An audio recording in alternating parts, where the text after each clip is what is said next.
This weak virgin boy finds himself transported to a completely different world where he is forced to battle monsters and goblins just to survive each day. Haruka is always alone, just as he was back in his real world, where he was a total lonely loser and virgin with no riz and a future as dark as my black hole. Nobody ever noticed him because he never fit in with any of the school cliques, which were divided into groups like Andrew Tate followers, the school hoes, disgusting delinquents, smelly and sweaty nerds, the Sigmas, and the good girls with level 100 GYAT. Resting his head on the desk, Haruka knows there's no place for someone like him in this world, when suddenly his classmates start acting like fools as they watch a glowing golden circle appear in the classroom. Being a virgin weeb like many of them, Haruka instantly recognizes this as an isekai summoning, just like in the mangas he's read, but he's too lazy to deal with it. He tries to walk away, only to find the door sealed tightly with Flex Seal. Even with a lot of damage, it won't budge. The magic circle expands, engulfing the classroom as students begin getting sucked in. Having watched too many Tom Cruise movies, Haruka tries to escape through the air ducts, but his luck runs out as the circle catches him and drags him into a white, endless void. He glances around, wondering where on earth his entire class is, and waits for an ugly ass king with a level 10,000 GYAT daughter to greet him. Nothing happens. Soon he notices an old-ass man running toward him, attempting to communicate in sign language for some reason. Somehow, Haruka manages to understand that all his classmates were summoned earlier, transported to a different world after selecting a special ability. The old man informs him that he also needs to pick a skill, but out of the 50 options, 43 have already been taken, leaving no overpowered skills left. Realizing he'll have to settle for a lame-ass skill to survive in this new world, his hopes are dashed further when he sees that even your mom has better abilities than the remaining ones. Frustrated, he shakes the old man like a maraca, demanding he get better skills or learn to count properly, and to stop summoning people if he doesn't have enough abilities. The old man finally snaps, shoving him aside and saying that someone as unlucky as him wouldn't survive even with the best skills. In frustration, he gives Haruka all the leftover abilities and pushes him into the new world.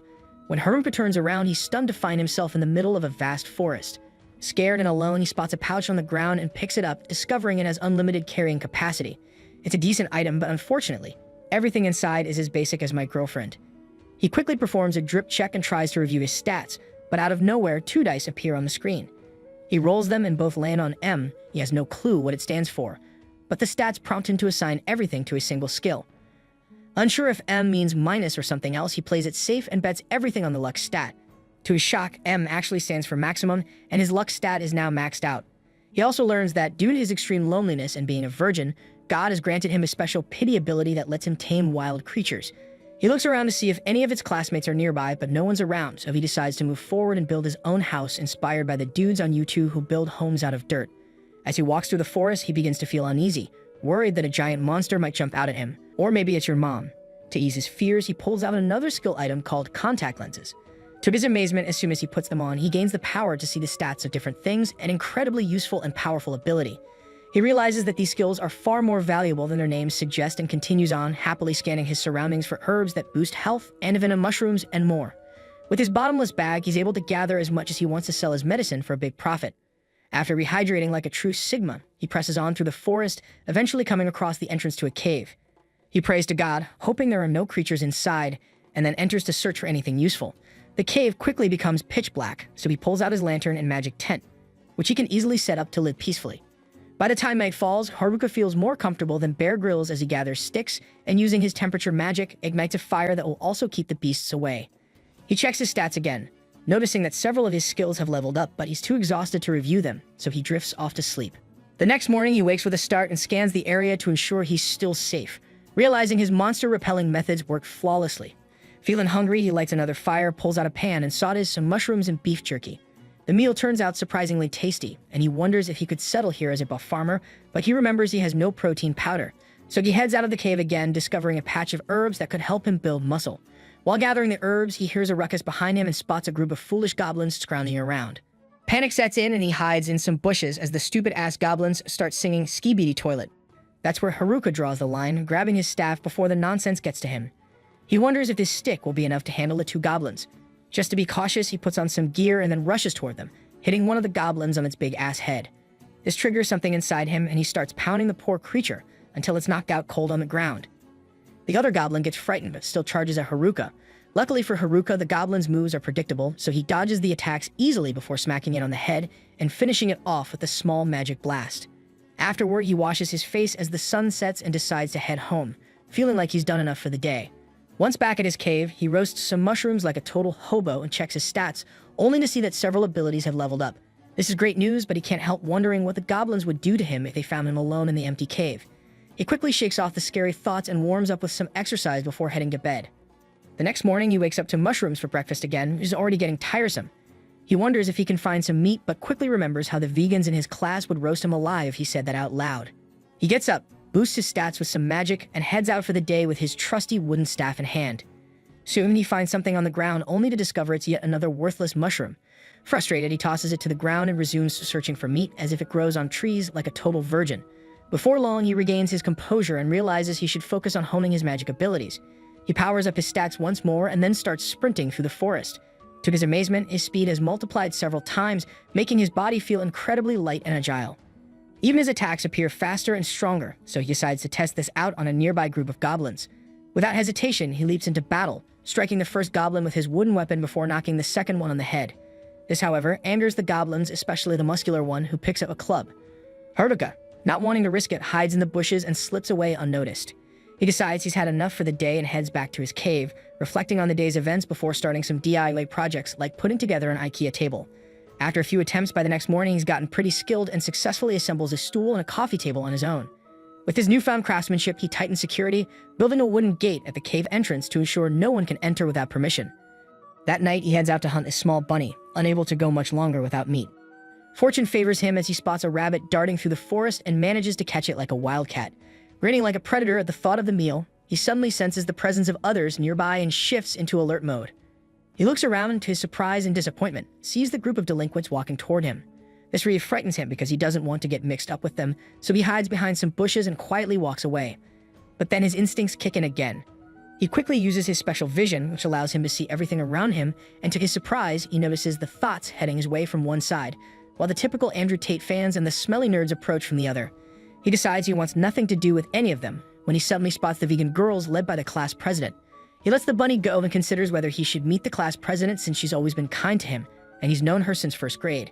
But he stops himself with pure determination, thinking about how great it feels to be in control of his own life, and decides that he will conquer the world on his own terms. Before that, he needs to hide from the bullies, so he dives into the bushes. One of them hears a noise and heads toward it, leaving Haruka hoping the guy won't come any closer. Fortunately, a rabbit suddenly darts out of the underbrush, startling the bully, and they all convince themselves it was just the animal. Although Haruka doesn't want to confront them, he stays nearby to eavesdrop. They aren't saying anything important, just the leader talking about the vice class rep's melons, while the others start naming their own favorites. This reminds Haruka how those girls always handle bullies like these.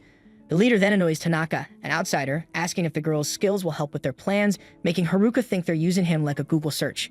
The leader jokes that the vice rep is waiting for him, and soon after, they leave for good. Haruka assumes the whole class is upstream, but he knows solitude is best. His main problem is that he's only gathered mushrooms so far, though his loner skill has leveled up from avoiding interactions. Still, he's only at level 3, probably because he hasn't advanced his Master of None and Ventriloquist skills, which he doesn't even fully understand. Without delay, he tries to figure out these abilities. Master of None likely means he can't focus enough to master any one thing, but he can do a bit of everything at a mediocre level. As for Ventriloquism, it seems like a useless talent, as if it means he's just a puppet for others. Regardless, he drops it for now and eats to clear his mind, even if it's just more mushrooms. On the 7th morning, Haruka is jolted awake by the sound of metal clashing and male shouts. He assumes it's the delinquents again, but discovers the nerds battling goblins. Amused, he wonders if he should help, though they don't seem to be winning. Using his evaluation skill, Haruka checks their status and sees they're all level 16, a sorcerer of Sync, Guardian, and Shinobi, far from useless like him. This reminds him of his class, full of talented students, and he still doesn't understand why he was grouped with the otaku nerds. Just as he's about to leave, his perception skill detects 2 goblins sneaking up on the nerds. Remembering their kindness, Haruka takes out the enemies. He greets them afterward, and soon they're walking together, thanking him for his help. But Haruka, having been isolated for so long, is unsure how to respond to their gratitude. He leads them to his cave, where they're impressed by the structure he built alone. Haruka strikes up a conversation, asking what happened to the rest of the class and why they were in the forest at that hour. The nerds struggle to respond, so the sorcerer explains that it all started when they were teleported into the forest. Some scratched their heads, others pinched themselves thinking it was a dream, while a few cried. The nerds, however, were the most at ease in this new world. The bullies, sensing this, demanded answers about such worlds, threatening violence. Amid the chaos, the class rep tried to calm everyone down. But when a goblin horde appeared, even the toughest delinquents couldn't hold their ground. The nerds, though, stood firm, the Guardian with his shield, the Shinobi with his katana, the Sync with a hammer, and the Sorcerer with his magic. Eventually, even the bullies and athletes joined the fight, and the goblins were defeated. After the battle, the class rep suggested they find a safer spot, leading them to a riverbank. The nerds used their skills to establish a survival plan and set up camp, while the class reps assigned tasks like keeping watch, cooking, and gathering supplies. This allowed the class to function as a team until the popular girls refused to gather firewood. Their rebellion spread, and soon only the class reps, the nerds, and a few others remained at the camp. Although some were still unmotivated and bored with the routine, causing them to slack off, a goblin attack hit the base. The nerds, already swamped with work, had to fight off the enemies on their own. They won, but the cost was exhaustion. The nerd sorcerer realized they had to stick together and improve their skills to survive, as the goblins weren't the only threat. So were the bullies. The sorcerer had seen the bullies forcing another student to give up skills like charm, which probably controls people, and puppeteer, which hints at controlling others like puppets.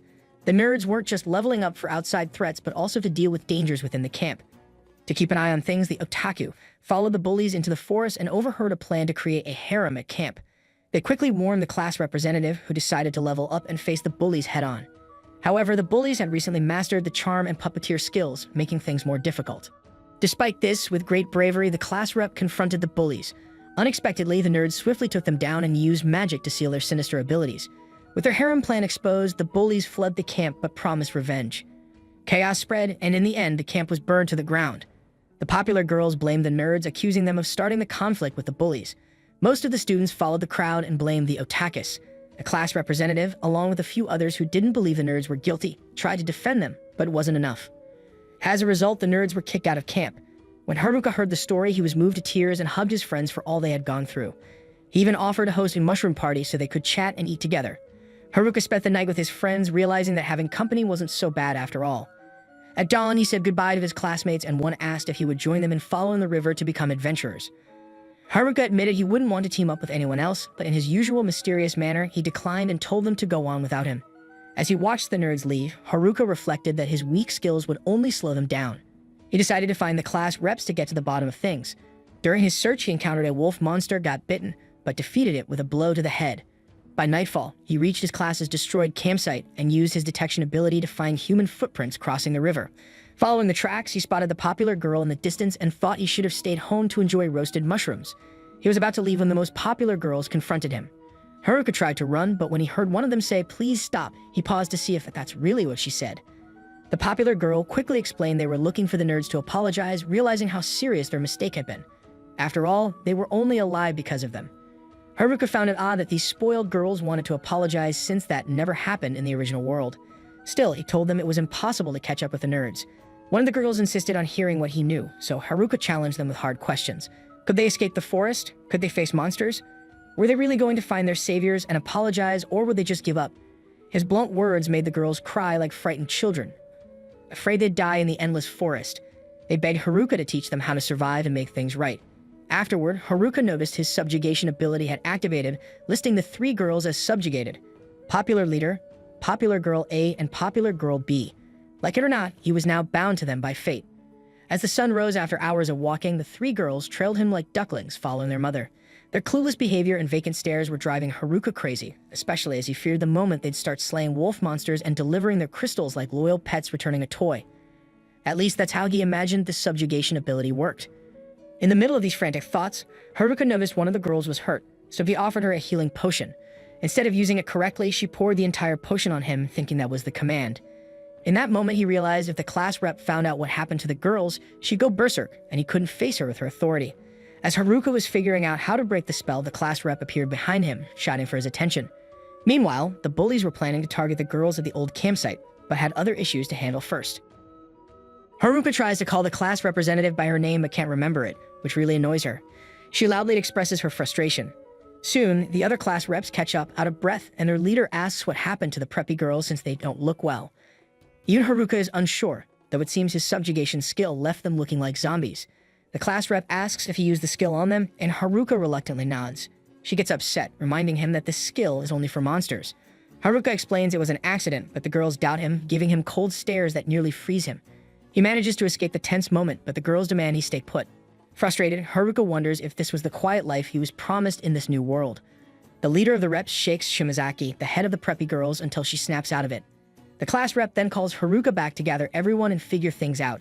Left alone for now, Haruka considers practicing his house expansion skill, maybe even building a base. But when he activates the skill, he ends up tragically buried in the ground, with only his neck above the surface. The class rep has to pull Haruka aside so he can explain everything Shimazaki told her. According to Shimazaki, Haruka came to help everyone, prompting the girls to bow in gratitude. Despite this, Haruka says he wants to go home, but the girls scold him, reminding him of his promised help. Confused, the class rep asks what he means by going home. Haruka explains that he built his own house after being thrown into this world. The girls are excited by this revelation, and the leader immediately calls for a new strategy meeting, leaving Haruka out once again. The class rep asks how many people can stay in his house, and Haruka says that by squeezing about 240 could fit, especially if they don't mind using the bathroom and kitchen. The girls are fascinated that his house even has rooms like that, and the leader is shocked it's a mansion in the middle of nowhere. Encouraged by her friends, the leader politely asks if they can stay at his house for the night. Haruka, stunned at the thought of hosting so many girls, can't say no and leads them to his home, using his skills to guide them through the dark. After a long walk, the girls are exhausted, unable to keep up with his fast pace. Once they catch their breath, they realize they've arrived at a mansion in the middle of nowhere. The discovery excites the group of girls more than anything they've experienced in this harsh new world. Haruka finds it odd that the girls seem to like his house even more than the nerds did. It's now time to show them around, and as he points out the bathroom, most of the girls rush ahead to bathe, tossing their clothes in the air as they go.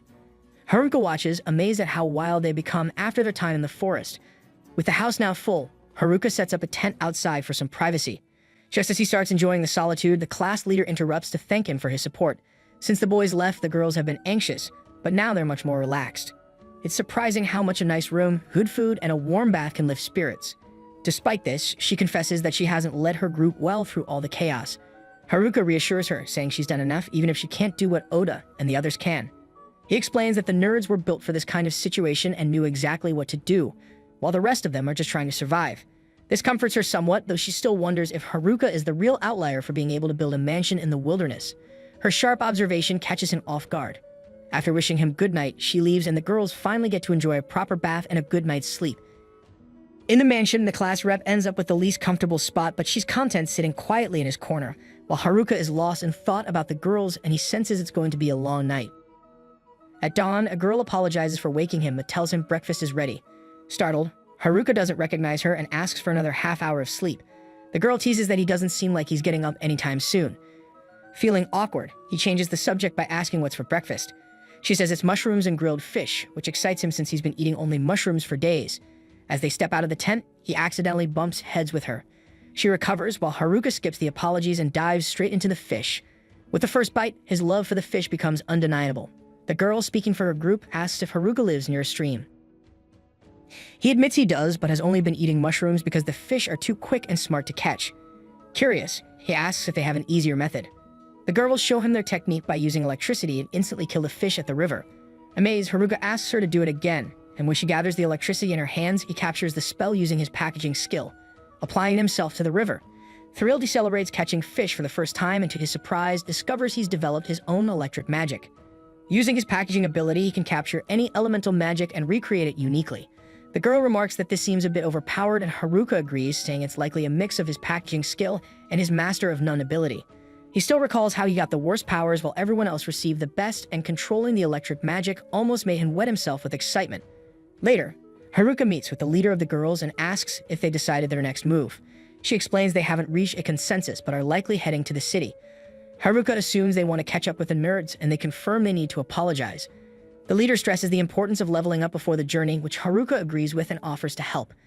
The leader thanks him but clarifies their goal isn't to pursue Oda and the other nerds. Haruka feels a bit let down, as he would have enjoyed seeing a showdown between the girls and the nerds. Still, they all gather to begin their training. Haruka asks everyone's level, and those in front reveal they're between levels 16 and 21. He's stunned given he's only at level 7. True to his word, he quickly spots 3 kobolds lounging in a nearby bush and asks the girls to handle them since the monsters are only half their level. The girls begin stretching and getting ready for the fight, but when the time comes, they're easily defeated. Haruka criticizes their performance, calling it pathetic, while the girls grumble that no one warned them the creature would bite. Later, instead of enjoying peace in his tent, Haruka watches as the girls gather inside to review the battle. Before long, they leave feeling more confident, except for the purple-haired girl who had woken Haruka earlier. She stays to apologize, explaining she had only been testing him because she was nearly captured during an earlier attack by the boys, leaving her traumatized. She wanted to see if Haruka would hurt them, but he proved otherwise. She adds she'll wake him tomorrow for breakfast. The next morning, Haruka starts his day with fish while the girls train for a rematch with the kobolds. After training, some girls are too exhausted to stand and others fake being sick to avoid fighting, but those who push through manage to defeat the kobolds. After their victory, they treat the creatures like pet dogs. The leader tells Haruka they're ready to head to the city with him, but he never agreed to go. Later, Haruka cautions the leader that they cannot predict what awaits them, so they must remain alert and stay focused. That night, in the heavy rain, a student sprints desperately attempting to flee from someone chasing him. After tripping over a stone, he crashes to the ground and is quickly captured. He cries out that he lacks the power the man seeks, but the pursuer disregards him and strikes. The following day, Haruka leads the group through the forest, constantly aware that the bullies might be hiding nearby, watching. As leader, his priority is keeping everyone safe, and the best way to do that is to quickly reach the city. However, it wasn't just the bullies they needed to worry about. The forest itself held many dangers. Suddenly, a massive orc blocks their path. Haruka orders the group to stand back and carefully observe as he confronts the monster. The orc swings its club but misses, allowing Haruka to assess its speed. According to the group's knowledge, this type of orc has strong resistance to physical attacks, and magic is the best way to defeat it. With that in mind, Haruka opens his menu and searches for an effective spell among the 4 elements: fire, water, earth, and air. He had mastered these abilities through practical tasks, even using them for household chores. In this fight, though, Haruka wasn't completely on his own. The orc resumes its attack, smashing a tree Haruka was using for cover. As its swings grow dangerously close, Haruka quickly maneuvers behind the orc and strikes it with a stick, causing the creature to cry out and collapse. With this victory, Haruka becomes pensive, having just claimed that orcs are resistant to physical attacks, yet he defeats one with a mere stick. The girls gather closer, trying to make sense of the strange situation, especially since they learned nothing from the bizarre battle. Even Haruka can't explain it, but he promises to fight properly next time using magic. Speaking of which, the group soon encounters another orc. This time, Haruka tests his fire magic, hurling a fireball and easily winning again, leaving everyone puzzled by how effortlessly he's handling these fights. The girls, still unable to gain anything from the battle, realize Haruka is too overpowered for a normal approach. However, by nightfall, they aren't as frustrated, especially with roasted meat ready at their improvised campsite. A little further off, Haruka uses earth magic to set up a deep pit trap to keep enemies away. His magical tents not only repel monsters, but also detect presences, ensuring the girls' safety. With everything secured, he plots the next day's route using a summon map. While checking the river's location, he suddenly senses enemies nearby and rushes to investigate. From a distance, he spots figures and fears of the bullies, but it's just some athletes who approach him in a friendly manner. Haruka, suspicious of the athletes, assumes they're after something or someone in the woods. However, they clarify they aren't after any girl, but Haruka himself.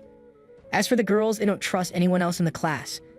Setting that aside, the athlete leader warns Haruka of a skill roaming the forest that's even more dangerous than hypnosis or marionette.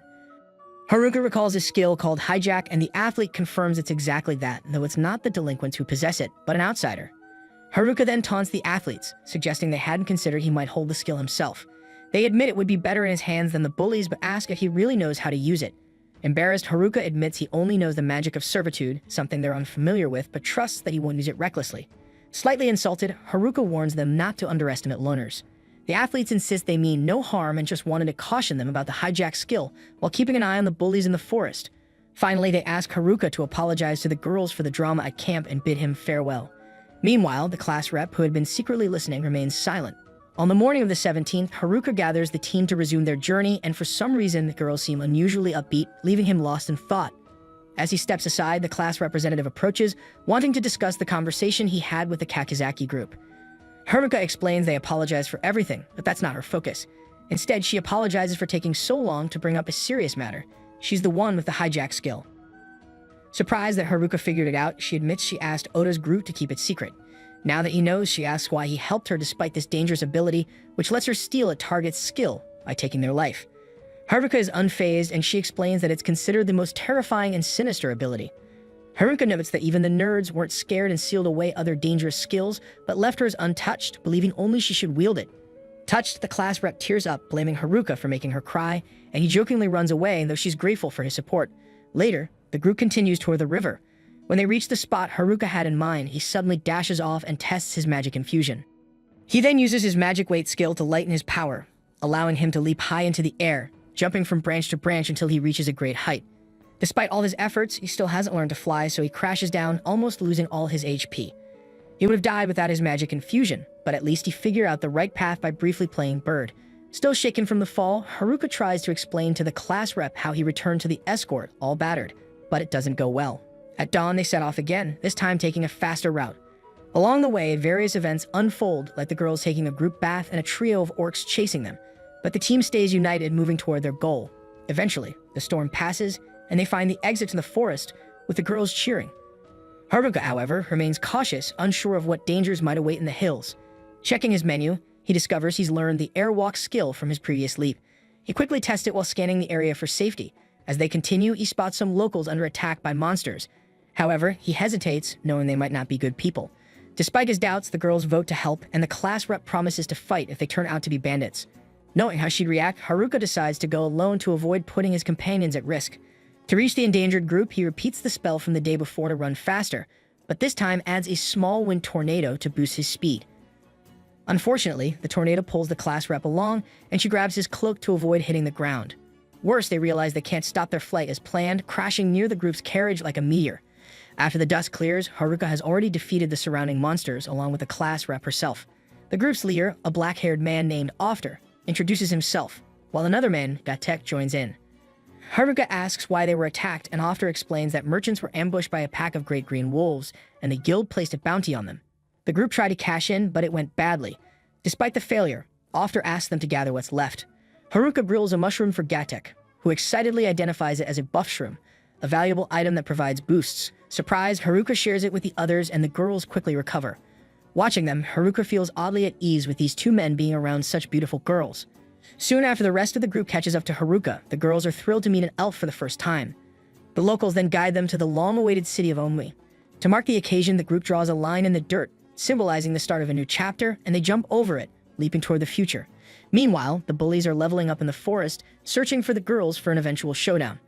A boy they captured suggests they break the seal on the puppet and hypnosis skills, but to do so, they need someone with a sealing ability. In other words, they must find the nerds with that skill before exacting revenge. Oddly, as this conversation unfolds, the boy lets out a sinister laugh, while the athletes observe the enemies from a distance, sensing trouble ahead. Returning to Onmi, the group is captivated by its beauty and vibrant atmosphere, fully realizing they're in a new world. Everyone is happy, except Haruka, who feels out of place as a loner. The girls are excited by the unique clothing and convenience stores filled with unfamiliar items. However, the class rep reminds them of an important task. As she rushes off, Haruka feels relief knowing he got them here safely and believes his job is done. Two girls joke about the buildings looking like cupcakes and wonder if they're edible. The class rep has to remind them stones aren't for eating. Struggling to keep pace with the group's excitement, she asks Haruka for help, but he's already lounging in the shade with a drink. She scolds him, acknowledging his mission is complete, but insists relaxing here is too soon. She blows a whistle, ordering the girls to line up, and announces the plan. First, they need to visit the Adventurers Guild to sell off their loot and register as adventurers, then find lodging. The next day, they'll inquire about Oda's group. Shimazaki, leader of the popular girls, asks why Oda's group is a lower priority. Feeling cornered, the rep explains it wasn't intentional. Haruka takes the chance to tease Shimazaki about being worried for the nerds, which she denies flustered. They eventually head to the Adventurers Guild, and Haruka feels intimidated just by the outside of the building. Inside, it's even worse, filled with rough-looking characters who stare at them. A man from the guild approaches Haruka, telling him that the guild master wants to meet him. Haruka quickly asks the class rep to handle registration while he deals with the situation. Nervous under all the attention, he heads to Gatek and the intimidating guild master.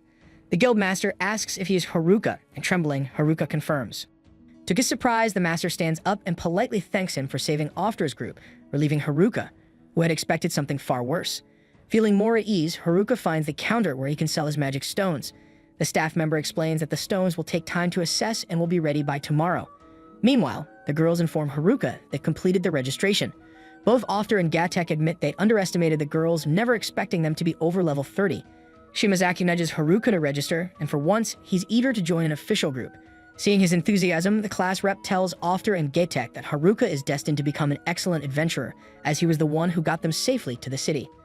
Haruka begins his registration, but quickly finds out he needs to be at least level 10. He's only level 9. He falls to his knees in desperation, pleading for an exception, but the staff member remains firm, explaining he must also be part of a group. He can only progress solo as an apprentice at level 20 and won't be recognized as a true adventurer until he hits level 30. Crushed, Haruka realizes level 20 is still far off, and his loner skill prevents him from officially joining any group.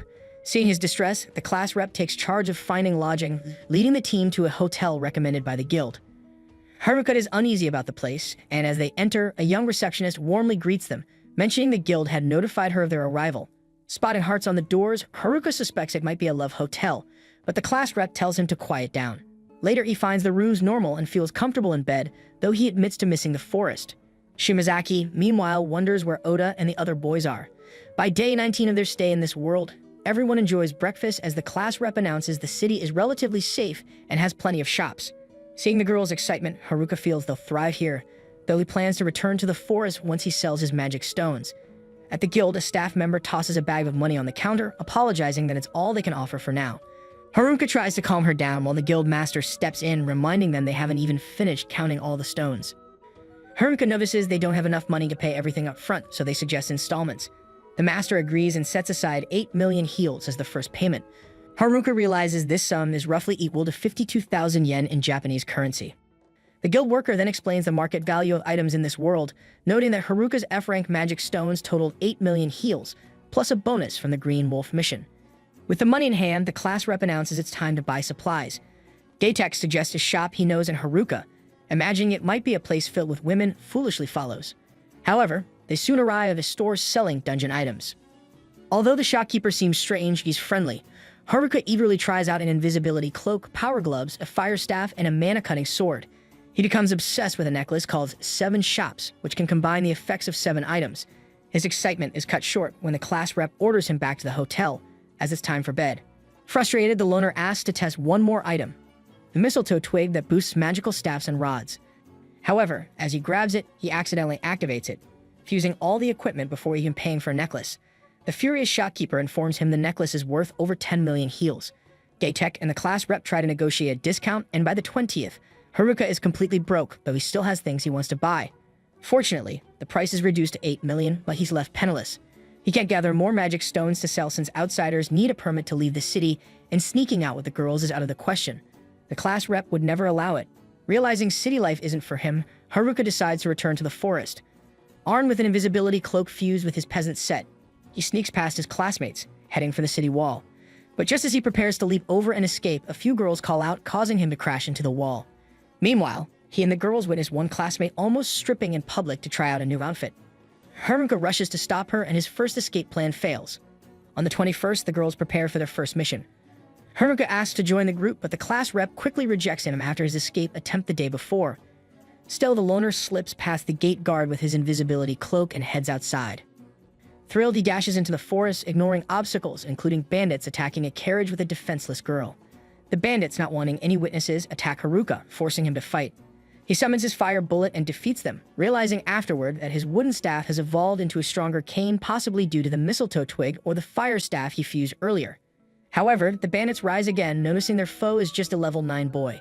They unleash advanced weapon skills, slash, double, and dash. But Haruka sees they lack mastery and tire themselves out.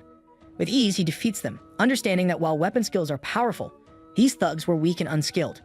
The girl from the carriage, Marielle, a noble with a quirky personality, thanks Haruka and introduces herself. She explains she's the daughter of a local lord and asks him to accompany her, feeling unsafe after the attack. Naturally, she is more than happy to express her appreciation for his assistance, although Haruka was anxious to return to the woods. That last detail persuaded him to remain and lend a hand. Inside the carriage, Mariel inquires about the city Haruka hails from, and he explains that it was a dreadful place with a terrible guild that doesn't even allow visitors to leave freely.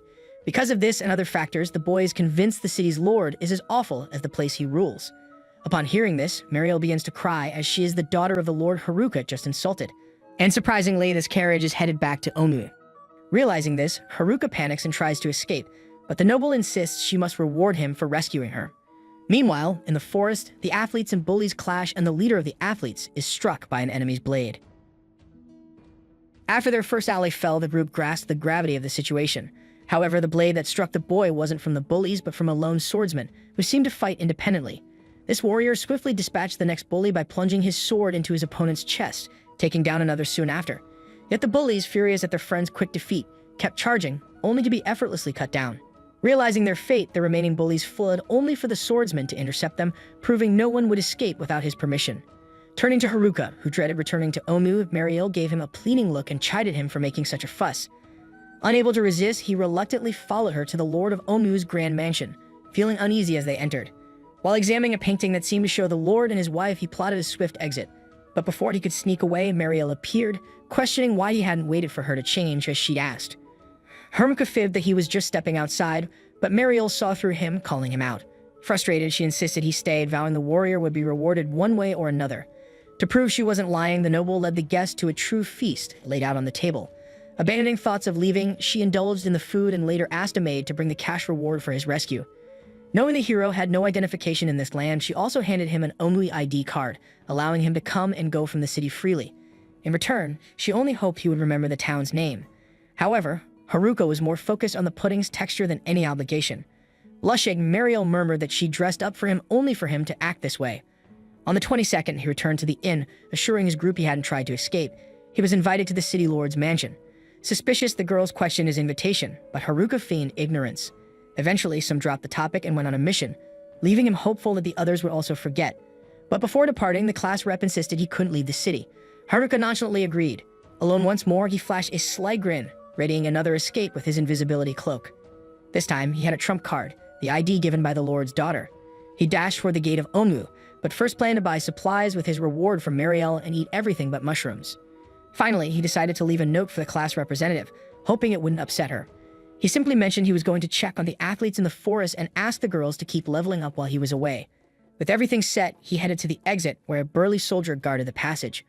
Haruka showed his new ID and quickly secured his release from Onmu. This time, if a carriage was attacked along the way, he'd ignore it and keep going.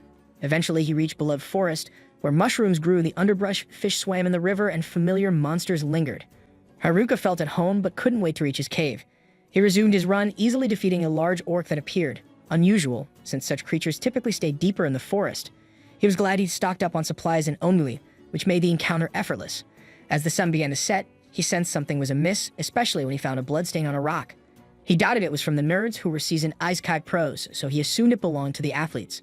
Soon he noticed footprints and a large trail of blood on the path ahead. Without delay, he ran in that direction and found the athletes badly wounded on a rock. Seeing they were alive, he threw healing potions made from mushrooms to save them. The leader revived enough to see Haruka and asked if the girls were safe. Haruka assured him they were secure in the city, thanks to the athletes. Kazazaki was relieved, feeling he had helped the class. Haruka called them the best athletes they could ask for. Later that night, the protagonist learned all the delinquents were dead and the nerds had vanished. As for the bully's killer, it was an unknown force, unstoppable, and who also stole all their weapons. Kazazaki believed this swordsman had planned it all, likely aiming for the class representative, who possessed the powerful abduction skill, enabling her to steal abilities from those she killed. Haruka worried since he thought only he and the nerds knew about her power, but the athletes assumed it since the swordsman had asked about her. Ultimately, the swordsman spared them, hoping they'd eventually go after the representative, which he could exploit. However, the athletes instead wandered the forest, only to end up near death. The mysterious enemy is sure to follow the blood trail here, but with Haruka's help, the team leader believes they can win by combining forces. Hearing this, Haruka reflects on how he hates getting entangled in conflicts. He only wants a peaceful, solitary life in the forest. However, duty calls and he can't ignore the situation. He agrees to help but insists on going alone, sending the others to the city to join the women. After they leave, Haruka knows it might be safer with backup, but if the swordsman kills everyone, there will be no one left to protect the women. Meanwhile, the girls search Omu for the lone wanderer, though the class representative remains anxious despite Haruka's letter. The protagonist learns from the athletes that the swordsman's powerful weapon skill leaves him vulnerable once activated. Haruka decides he must train to exploit this flaw, but after defeating a few goblins, he realizes he needs stronger foes. Fortune leads him to the Goblin King, a chance to level up. Carefully dodging its massive club, Haruka strikes with a potent spell, ending the battle. Yet he's startled when the Goblin Emperor, level 50, far above Haruka's level 9, appears. Haruka realizes he can't confront the monster directly, but knowing escape is unlikely, he decides to use his previous tactic, combining all his dreadful skills into one spell. With this, he charges at the goblin and strikes, causing some damage, though the monster quickly recovers and retaliates. The goblin slashes at Haruka, who narrowly dodges, spotting a small opening to counterattack with his staff. His strike nearly halves the Goblin Emperor's HP, but the creature begins to heal, launching a forceful skill that throws Haruka against a tree. Barely clinging to consciousness, Haruka recalls his mission and pushes forward, knowing his friends depend on him. Hours later, as dawn breaks over the forest, Haruka, exhausted but victorious, shouts in relief, celebrating his level 11 upgrade. Returning to his cave, he discovers new skills, including his invented spell that now seamlessly combines different magics, allowing instant attacks. Soon after, a man approaches his dwelling, lowering his hood to reveal Tanaka, the boy who once seemed a victim but had much more cunning plans. Meanwhile, the girls return to Omu after another day of hunting, only to find the athletes by the city wall. In the meantime, Kakikaze explains that Haruka stayed behind to confront an enemy alone in the forest. The solitary wanderer greets Tanaka with sarcasm upon his arrival, while the enemy bitterly regrets not yet reaching the class representative through those nearly exhausted athletes, especially after all his effort to infiltrate the bullies and control them. At that, Haruka realizes that Tanaka has been behind everything all along. He admits to using the delinquents to divide the class entirely. Enraged, Haruka demands information about the rest of the group members aside from the athletes and bullies. Tanaka responds coldly that they are all dead, but then decides to end the small talk as his main goal is to unlock the abduction skill as soon as possible and not waste time on a loser like Haruka, whom he considers to have the weakest skills. Upon hearing this, Haruka raises his weapon, blocking Tanaka's exit. Tanaka then decides to kill the solitary wanderer on the spot. Tanaka unleashes his full strength, sending rocks hurtling toward Haruka as a warning. He remarks that back in the White Room, when everyone was selecting skills, he purposely went last to ensure that all the remaining skills were the worst ones. Smirking, he taunts Haruka, asking if he thinks he can defeat him with those useless abilities. Then Tanaka hurls even larger rocks at him. Haruka prepares to defend, but Tanaka activates his unique ability, Tweak. Instantly, Haruka's body begins to twitch uncontrollably, making it hard for him to move. Despite the struggle, he narrowly dodges the rocks, only for Tanaka to summon crystal spikes directly beneath his feet. Haruka dodges those as well, but the effort leaves him drained, his body feeling unnaturally heavy. Tanaka acknowledges Haruka's skill, impressed, and asks how long Haruka has suspected him. Haruka replies that he had doubts from the start. He expected Tanaka to either join the studious types or stay alone, so seeing him with the delinquents seems suspicious. Haruka then asks when Tanaka began acting on this scheme. Tanaka reveals that he started as soon as they were teleported from the classroom. Though he missed out on the hijack skill, he noticed the Tweak skill, which allows minor control over others, and chose it. Using this, he manipulated the foolish delinquents, and the rest followed. Tanaka concludes, saying they talked enough, binding Haruka's foot with a vine before launching a powerful fire spell at him, confident it will be the final blow. To Tanaka's astonishment, he absorbs the flames into his staff due to the power of the herb fused with it. Wasting no time, he counters, aiming to strike Tanaka while he's still stunned. However, it turns out Tanaka was merely pretending. He draws a hidden sword to block Haruka's assault and then forces him back. Tanaka then summons all of his weapons, declaring that he finally has the chance to try each of them. Rushing at Haruka with the sword, he rapidly switches weapons with every swing, leaving Haruka struggling to keep up. Haruka is forced onto the defensive, barely managing to fend off Tanaka's swift and unpredictable attacks. In an attempt to escape, Haruka dives into the bushes, but a powerful strike sends him flying across the river. Realizing he's outmatched, Haruka wonders how Tanaka is wielding so many weapons and abilities at once. Tanaka approaches, demanding his surrender, but Haruka rises and asks if he's using a copycat skill to mimic their classmates' abilities. Tanaka confirms, adding that his plan was to copy the class rep's hijack ability, then eliminate her to possess the real thing. Afterward, he intends to kill everyone else to steal their abilities too. Haruka realizes he's facing his most formidable foe yet. Tanaka launches a series of attacks with different weapons, but Haruka only strikes an illusion. Tanaka is actually behind him. Haruka realizes this tactic isn't working, so he lowers his staff to the ground, making Tanaka think he's surrendered. He rushes toward Haruka, but Haruka sidesteps, mimicking Goku's Ultra Instinct. He then taunts Tanaka, asking if he can only use each copied skill 3 times. This strikes a nerve and Tanaka begins to panic, realizing he's lost control of the situation. Haruka reveals that he figured out the flaw in Tanaka's copycat ability long ago and purposefully baited him into wasting his copy moves. Furious at being outmaneuvered, Tanaka still has 1 copy left of each skill and, in a desperate attempt, attacks Haruka again. Haruka evades the assault and counters with a strong kick, knocking Tanaka back. Sensing an opening, Haruka decides to end the fight quickly, but Tanaka suddenly unleashes a powerful blast, forcing Haruka to pause. Determined not to lose, Tanaka summons a dagger, dashes forward, and delivers 2 swift strikes before vanishing, reappearing above Haruka. Haruka dodges, but as dust clouds the air, he realizes it was just a ruse. Tanaka is actually hiding behind a rock, charging his ultimate skill, Instant Death. He strikes Haruka with it, instantly ending his life as the skill's name suggests. Tanaka laughs like a villain and stomps on Haruka's head, preparing to leave. But suddenly, Haruka stands up and asks why he's leaving so quickly. Shocked, Tanaka demands to know how he survived instant death. Haruka reveals that he possesses the General Health skill, which grants him resistance to status effects, including instant death. He also has his luck stat fully maxed out, which significantly reduces the chances of instant death. Tanaka, shocked, demands to know why he collapsed then, and Haruka explains it was all an act. Tanaka, still in disbelief, insists that moving so quickly under his tweak skill should be impossible. Haruka then reveals another secret. He used a skill called Blockhead, which lets him control others like puppets, By using it on himself, he could counter the tweak's effects. Tanaka can no longer contain himself, immediately unleashing a flurry of weapon skills at Haruka, who effortlessly blocks each one. Overwhelmed and defeated, the nerd collapses to his knees, unable to accept that his flawless calculations had failed. He recalls feeling constantly bored at school, being a genius far beyond his classmates and wishing for something exciting to cure his boredom. When he and his classmates were transported to this world, he recognized the skill choices needed to make his life thrilling. He was more than ready to kill his classmates to achieve his goal, convinced that with all the abilities, he'd be perfect and unbeatable. Now losing to someone with useless skills seemed unimaginable. In a frenzy, he charges recklessly at Haruka, who easily disarms him. Thinking Tanaka is out of tricks, Haruka prepares to finish him off. But suddenly, Tanaka's sword flies back and pierces Haruka. Haruka realizes Tanaka was still hiding his remote control abilities. With a triumphant grin, Tanaka declares that he has won after all and begins slashing at Haruka. Haruka strikes him hard, but he manages to reduce the impact using his packing skill.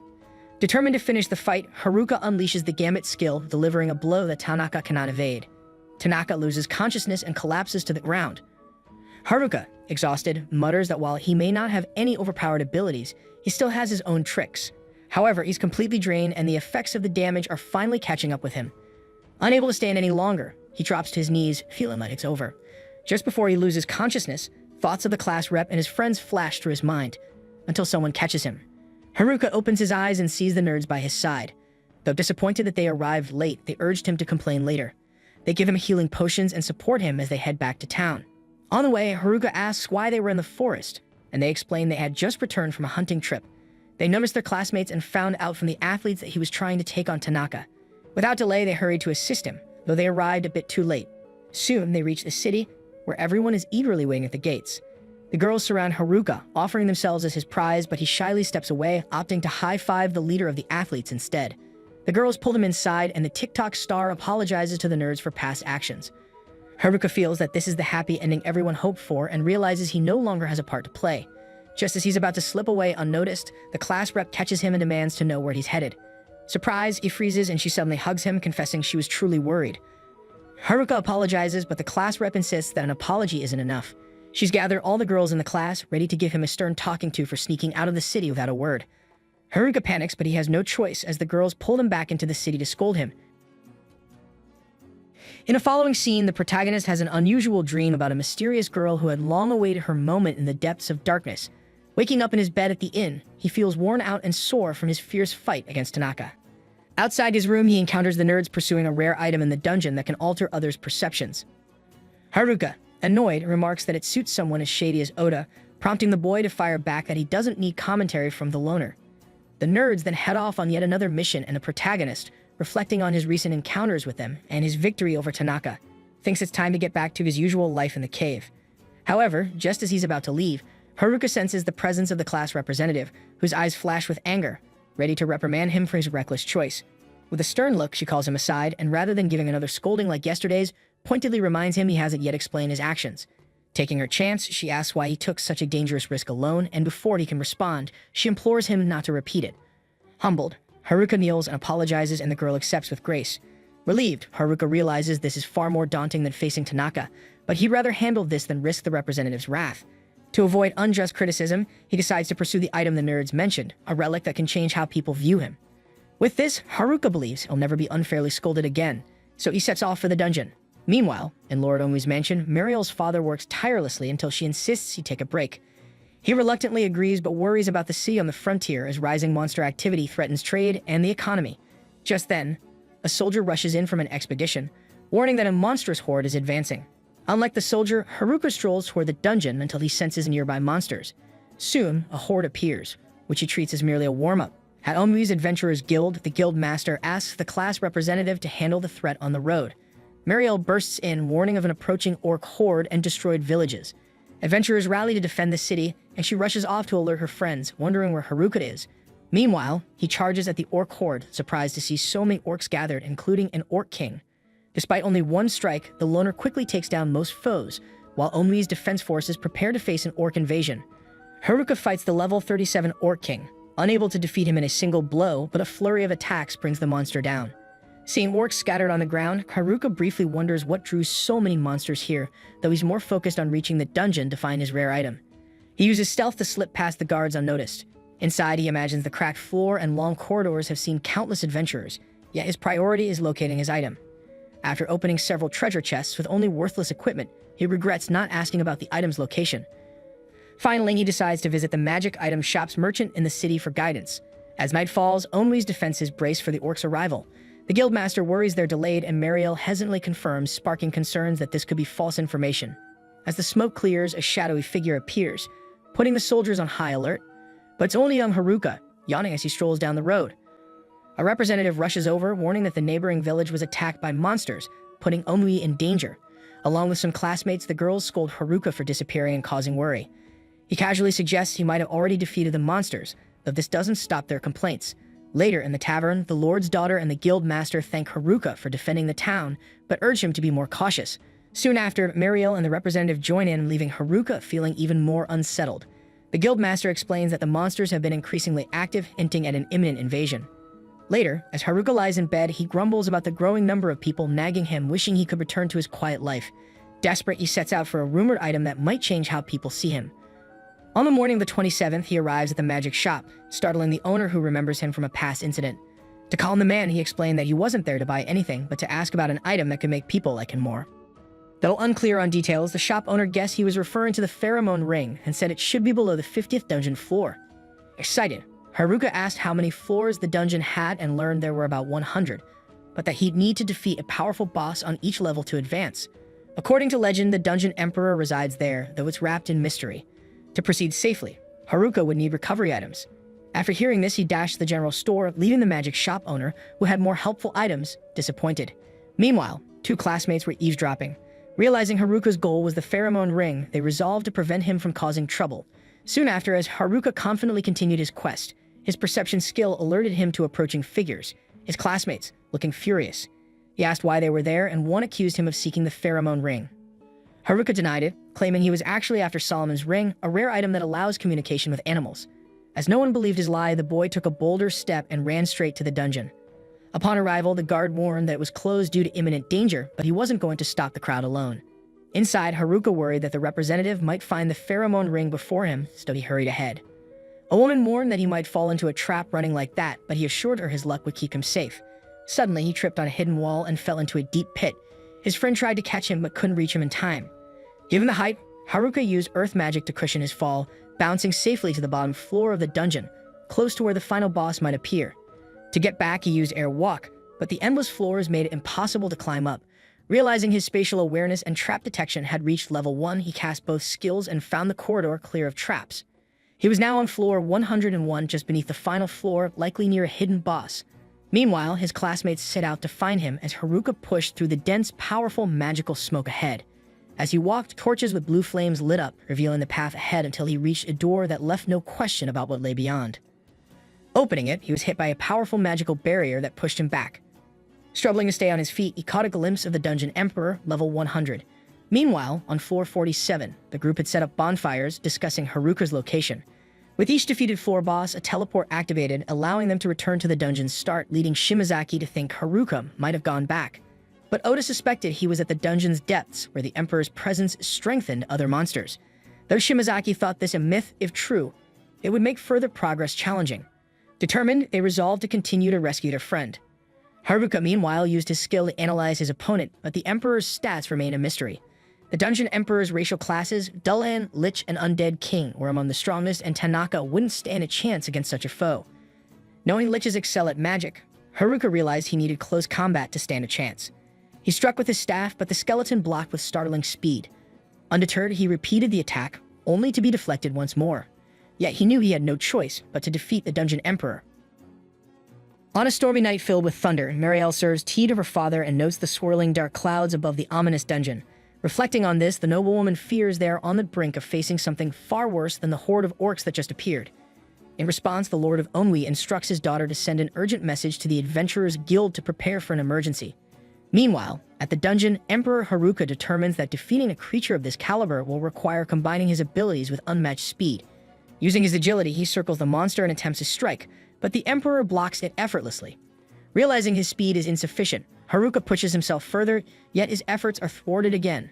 Undeterred, he strives to outpace the skeleton's almost supernatural reflexes, But the creature counters with a grazing blow that tears his tunic and nearly costs him his life. As the tension rises, Haruka's contact lenses unlock a new ability, momentary flashes of foresight. Though this gives him a chance to predict attacks, any error will mean certain death, forcing him to maintain absolute focus. With renewed vigilance, he resumes the fight. Amid the life-threatening clash, Haruka finds an odd humor in his perilous situation, a strange feeling that baffles him given the gravity of the moment. Funny or not, the truth is that he has almost no magic or energy left, which could spell his end. Meanwhile, the Dungeon Emperor remains unscathed, and Haruka knows that an attack now would mean certain defeat. Yet for some reason, the skeleton takes a few steps toward him but stops without attacking. Confused by this strange passivity, Haruka analyzes the situation and realizes this enemy is different. It doesn't seem intent on killing him. If it wanted to, it would have done so already. Refusing to give up, Haruka resumes his attack as an act of defiance. However, when the creature raises its sword to his neck, he halts, overwhelmed by doubts. There must be a reason why the skeleton is sparing him. As the skeleton lifts its weapon, Haruka notices miasma swirling around its body, seemingly controlling it like a malevolent force. Suddenly, his staff begins to glow, absorbing the miasma as if awakening a hidden power. Trusting this unexpected turn, Haruka lets the energy flow and strikes again, keeping his staff close to the dark substance to drain it completely and free the skeleton from its control. With determination, Haruka carries out his plan, confirming that the miasma was indeed controlling the dungeon boss. After the nightmare ends, he speculates that the skeleton sought death to escape its servitude, which is why it refrained from attacking and instead tried to take a fatal blow. To test his theory, Haruka places his sword on the ground as a gesture of surrender. However, the black miasma he absorbed begins to reappear around the monster, convincing him that only death can free it from suffering. He prepares to deliver the final strike with his staff, but a feeling stops him. Choosing compassion over violence, he drops his weapon and embraces the skeleton, realizing it has been battling the miasma's control alone. Unexpectedly, his subdue ability activates on the skeleton. Haruka apologizes, unsure how to deactivate the skill, but believes it has freed the creature. Summoning his courage, he offers his hand in friendship. At first, the skeleton doesn't respond, leaving Haruka panicked, thinking it's angry. But the skeleton shakes its head, assuring him it's not an issue. Finally, it accepts the handshake, and Haruka uses his evaluation skill for reassurance, noticing the skeleton's level has reset, perhaps due to the subdue ability. Furthermore, the name changes to Angelica, and discovering it's been a girl all along drives the protagonist mad, as it's yet another instance of him subduing a girl in this absurd isekai. Setting that aside, a citizen advises them to leave quickly.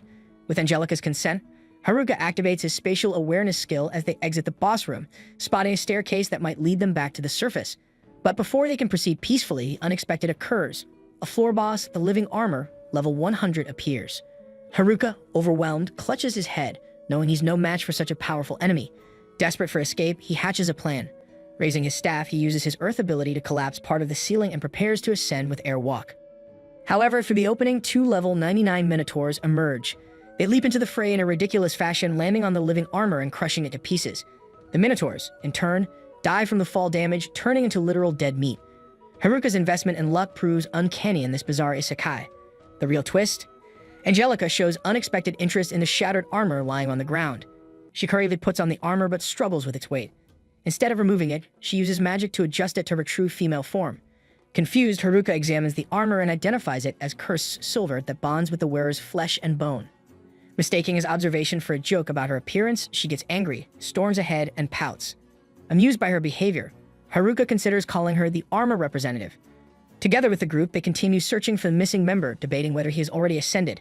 Reaching the 50th floor, they encounter a massive four-armed cyclops. Meanwhile, Marielle arrives at the Omu Guild and informs the local master of her uneasy feeling. Though the guards report nothing unusual, some believe the patrols might not be trustworthy. They decide to alert everyone, and the chief wonders about the missing adventurers, but no one has seen them. Worried, Marielle hopes her intuition is wrong. Back in the dungeon, Haruka gives Angelica a storage lid to lift her spirits, but the moment is brief as he senses a level 98 lich approaching, immune to physical attacks and weak only to holy magic. Weighing his options, Haruka considers escaping through a hole above, but hesitates, fearing what might follow.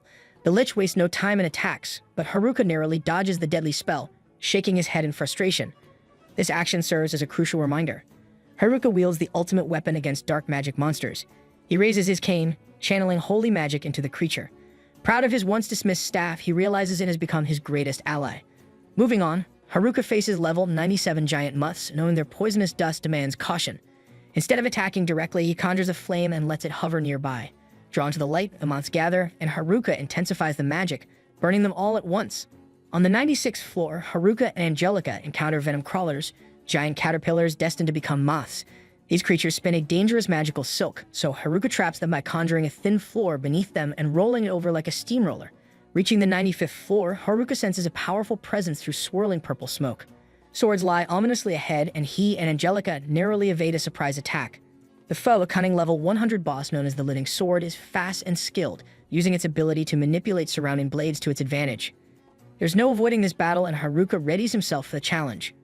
Frustrated by his boss's underhanded tactics, Haruka wonders who can turn things around. Then he glances beside him and realizes the answer has been there all along, Angelica. Without delay, he asks her for help, and with a single strike, she finishes the fight, leaving Haruka astonished at his newfound ally. Meanwhile, back on the 50th floor, the class struggles against the Cyclops. Exhausted, their journey seems near its end. Nearly out of hope, Kakizaki draws on Haruka's encouragement, recalling his words about being the best athletes. Oda believes Haruka wouldn't give up, inspiring the group to try a new tactic. As the Cyclops attacks, they create an opening for Kakizaki, who uses his explosive speed to aim for the monster's head. Although struck down mid-leap, his role as a decoy sets up Oda to cast a spell that pierces the Cyclops' face, ending the battle. Meanwhile, Haruka reaches the 85th floor and senses a massive swarm of monsters. Outside the dungeon, the guard at the entrance grumbles about how the kids recklessly charge in despite clear warnings of danger. Suddenly, several rats dart past his feet. Alarmed, the guard looks toward the dungeon's depths and notices monsters approaching. Acting quickly, he informs the guild master, who declares that the long-dreaded day has arrived. From the dungeon's deepest levels, a surge of creatures is spilling into the human world. Marielle realizes her fears are coming true, while Gekek worries for the safety of those inside. Deep in thought, the master retrieves an old document explaining that dungeons grow downward floor by floor. When they reach their limit, excess monsters flood out like water from an overflowing cup. After asks how to stop it, and the master reveals that defeating the final boss at the lowest floor will destroy the dungeon and its monsters. Gaytek wonders who could accomplish such a task, while Haruka briefly comes to Marielle's mind, though she quickly dismisses the thought. Suddenly, the ground shakes, threatening collapse. The guildmaster orders Ofter to lead civilians to safety and tells Gaytek to gather fighters at the front gate to defend the territory at all costs. Finally, the master casts a fire spell that surrounds his body, eager to teach the invaders a lesson. Back in the dungeon, Haruka spots griffins flying overhead as he stands with Angelica. Pondering whether these creatures are birds or lions, he chooses to toss a paralyzing fish dusted with salt at them.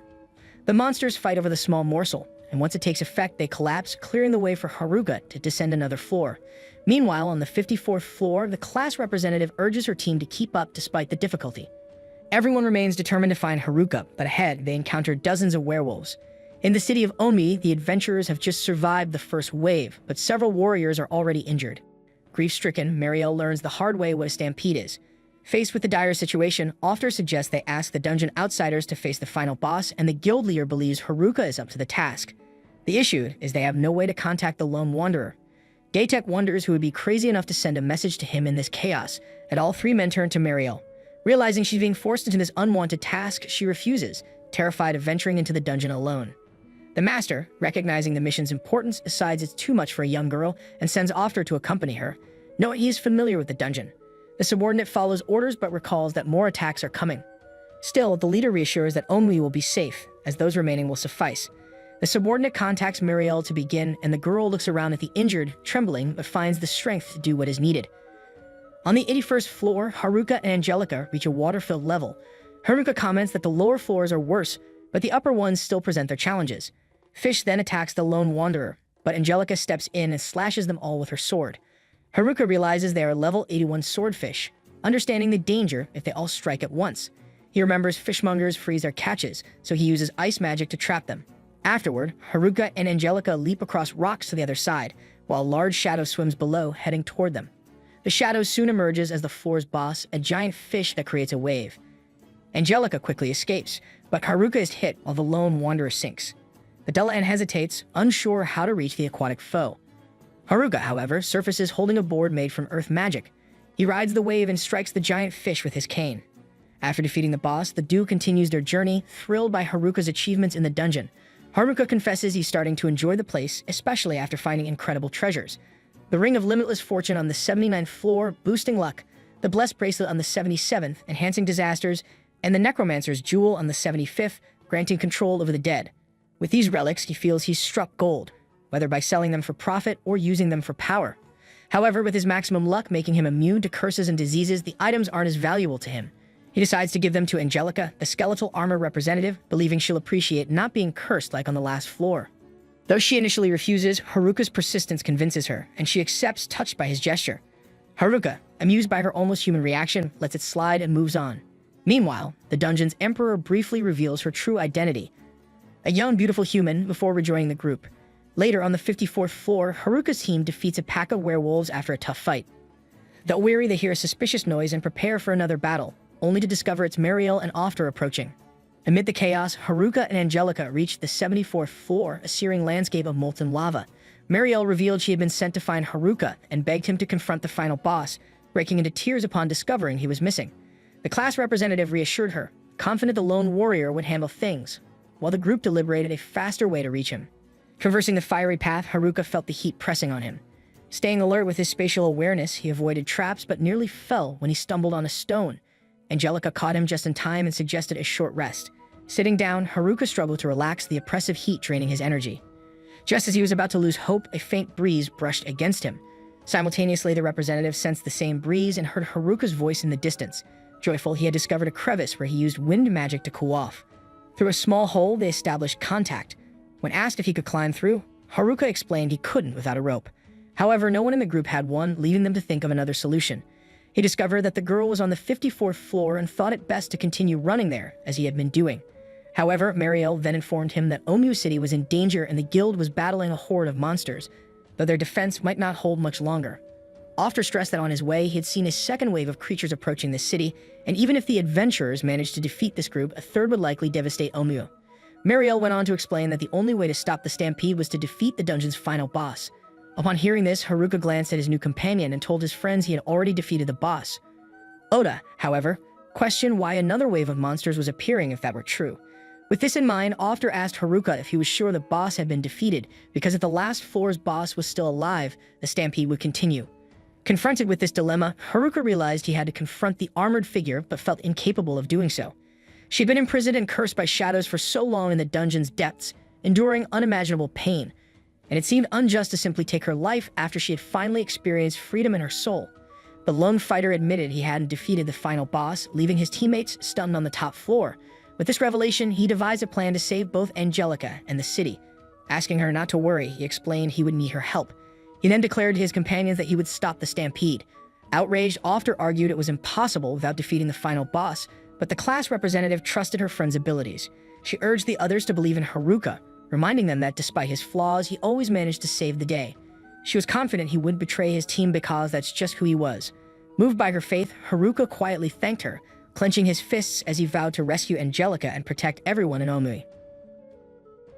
Ascending swiftly to the 73rd floor, Haruka and Angelica encounter a group of lizard men. Haruka, aware of their vulnerability to cold, freezes them effortlessly with his ice magic. Angelica follows up by smashing the frozen enemies to pieces.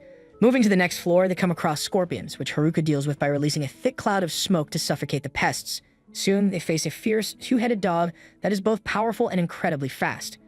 Haruka uses a peculiar weapon, bottled foul odors, to overwhelm its sharp sense of smell. Disoriented and unable to focus, the beast becomes an easy target for Angelica, who slices it cleanly in half. After the fight, Haruka organizes the loot collected from their battles, but Angelica urges him to rest. He refuses, saying that with the city's fate depending on them, there's no time to lose. They push on and reach the 69th floor, where a hypnotic bird tries to lull them to sleep with its mesmerizing powers.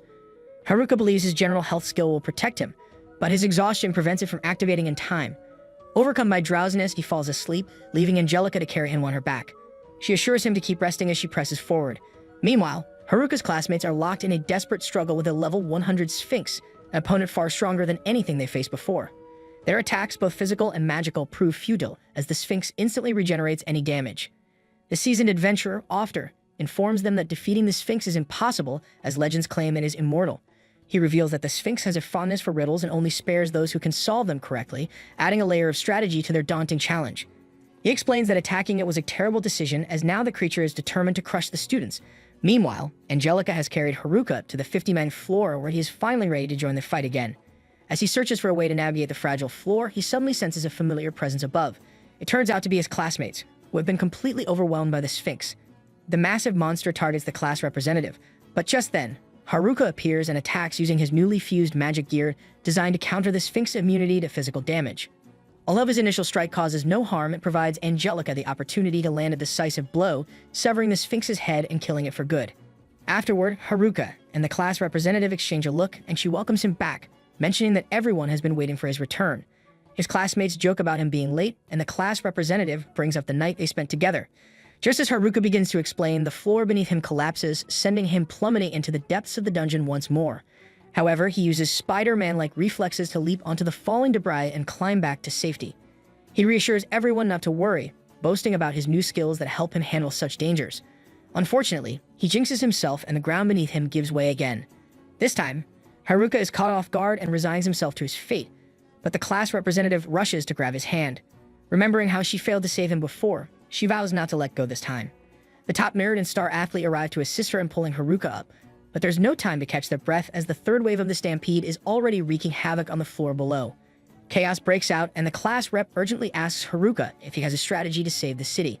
He assures her he does, revealing that Angelica is the key. The class rep, curious, asks for more details, but Mariel interrupts in a panic, insisting they return to the city immediately.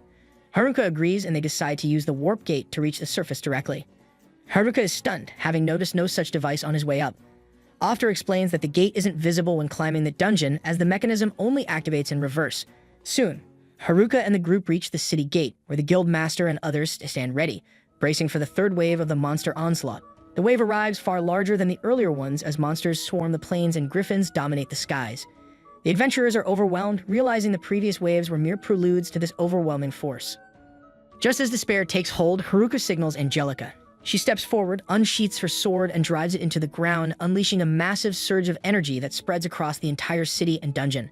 Haruka concludes that, as the true dungeon boss, Angelica not only dominates the monsters but likely has full control over them, given how effortlessly she destroyed them on their journey to the top. He is certain that her abilities can eliminate all the monsters in one go, and his hunch is confirmed when Angelica's immense magical field erases every creature from existence in mere seconds. Everyone is left speechless at the sight, and Haruka walks over to Angelica for a fist bump. He exhales in relief, remarking that his plan worked perfectly. His classmates, however, are more bewildered than ever and question whether this was his doing. Haruka clarifies that it wasn't him but Angelica who performed this astonishing feat. Embarrassed, she begins acting shy. The sharpest student among them, the head nerd, is the only one perceptive enough to realize that Angelica is actually the Dungeon Emperor. The revelation causes the group to panic, but Haruka quickly reassures them that there's no reason to worry. He explains that Angelica is firmly on their side and has saved his life countless times while navigating the dungeon. The adventurers trust Haruka and accept that Angelica poses no threat, though the head nerd remains skeptical. He probes further, asking if Angelica the Quiet Knight is truly the dungeon's ultimate ruler with powers exceeding even the strongest bosses. Haruka confirms this, explaining that while her level was reset due to certain events, she still surpasses most monsters in strength. He shares how he initially thought her power alone would force the monsters into submission, but realized they had to get up close to make it work. The other girls nervously ask what happened to the monsters, fearing they might retaliate. Haruka reassures them that the creatures are likely resting peacefully on their respective floors, following the direct command of the Dungeon Emperor. He proclaims that the city is finally secure, and the news instantly brightens everyone's spirits. Cheers erupt as the crowd celebrates the momentous occasion, and tranquility swiftly returns to the city. The following day, Haruka decides to organize a special event to showcase all the treasures he collected from the dungeon. As requested, the class representative arrives with the others, and they are utterly astonished by the impressive display of rare weapons and armor that Haruka has carefully arranged. With a confident grin, he announces that everything is part of a limited-time Black Friday sale. Chaos ensues as the mention of a sale inspires the girls to summon superhuman strength, effortlessly pushing the boys aside to grab the best deals. Fortunately, Haruka, always thinking ahead, had set aside a few items for emergencies. Showing his loyalty as a true friend, he shares these reserves with the boys, ensuring everyone gets something. Soon, the group is engrossed in exploring their new gear, and Haruka feels a sense of satisfaction knowing their lives will be much easier now. However, a nagging concern lingers in his mind: Angelica. After spending so much time in the dungeon, he worries that her social skills might be non-existent. Haruka wonders if she will be able to adapt and connect with the rest of the group now that she's joining their daily lives. After negotiating rare items, Haruka laid them on the table, and the kid made some serious cash, grinning widely with pride. The class representative approached to thank him and Angelica for their efforts. Speaking of Angelica, Haruka introduced her to the group, calling her a dependable skeleton once known as the Dungeon Emperor. Though the representative already knew of her, she assumed Haruka had used a pheromone ring to ally with Angelica. However, Haruka explained he had relied on his subjugation ability, leaving his friend amazed that he had tamed the labyrinth's strongest creature. Curious, the representative pulled Angelica aside for details, while Haruka hoped Angelica could connect with everyone and enjoy a new start. Soon, Angelica faced the girls in class who bombarded her with questions. Shimazaki asked if Emperor Angelica meant she was male. Silent as ever, Angelica shook her head and confirmed she was female. Asked her age, she held up 17 fingers, the same as the other girls, sparking excitement about getting to know her. Though a bit tense, Angelica took the representative's hand, encouraged to share her story little by little. The leader had learned that Angelica had been trapped in the depths of the labyrinth's darkest level until Haruka saved her. She had been left to die, but her curse was broken through subjugation. The leader believed it was time to welcome Angelica warmly and ensure she received the best care. To start, they helped her bathe, though removing her heavy armor proved challenging. With the new friend's assistance, the armor was peeled away, revealing that her leg was fully intact, not just bones, shocking her and her classmates. The surprise deepened when all her armor was removed. Meanwhile, Haruka rested after another exhausting day. Despite his satisfaction, he was frustrated about leaving the labyrinth without the pheromone ring, the very item he sought. However, he didn't come back empty-handed. Along with various treasures, he leveled up 6 times, strengthened several skills, and discovered a potentially useful teleportation ability, though he couldn't activate it yet. Reflecting on the ordeal, Haruka acknowledged he couldn't have handled the stampede without Angelica and his classmates. Determined to grow stronger, he planned return to the forest soon. On his 33rd day in this world, he stormed into the hostel early, searching for the class leader, who was still reeling from the previous day's revelations. When Angelica's armor was removed, it was clear Haruka still didn't know the truth, and she wasn't sure how to tell him. Meanwhile, Haruka sheepishly asked if he could return to the forest to do his thing. She agreed as long as he promised to come back, knowing there wouldn't be any stampedes for a while. Excited about his freedom, Haruka noticed Angelica sitting nearby. He imagined she was getting along in the city, but felt it wasn't right to leave her alone, so he invited the Dungeon Emperor to join him. When Angelica accepted, their leader's jaw dropped, worried Haruka might uncover Angelica's secret. She tried to intervene, but quickly dismissed her concerns and let them go. Back in the forest, Haruka enjoyed the fresh air and practiced teleportation. Though pleased with the technique, he lacked control and fell off a cliff, saving himself by stepping on air. Angelica, distracted by mushrooms, also slipped and fell but was caught by Haruka, who jokingly thought she was too heavy for a skeleton.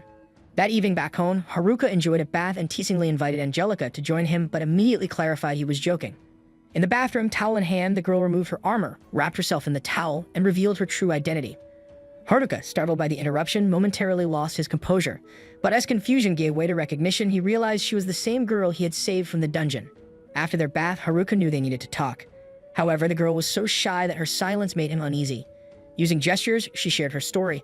Once a lifeless spirit trapped in the dungeon, her curse had been lifted when her silver armor restored her body.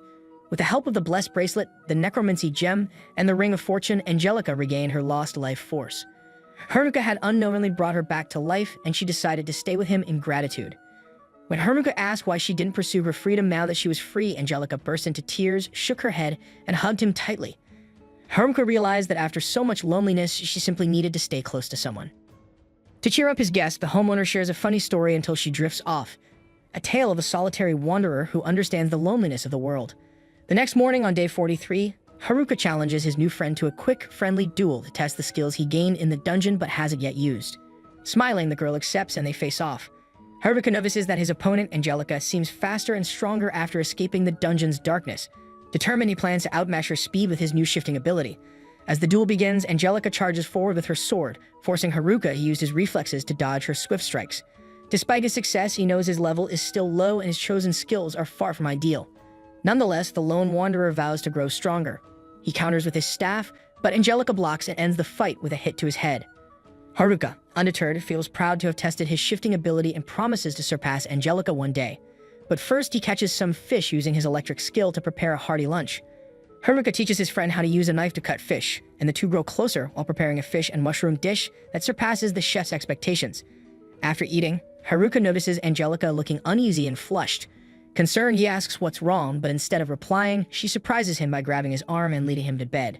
She asks him to sit, moves behind him, and nervously offers to give him a massage as thanks for the meal. Despite accepting, Haruka quickly regrets it as her unique technique misses all the right spots. Not wanting to upset her, he endures it and pretends to feel better. Pleased, Angelica asks how else she can repay him, so Haruka takes her outside. Under a starry sky, the pair sit on a bench admiring the scenery. Sensing Angelica's distance, Haruka invites her closer, realizing that her life has likely been shaped by conflict.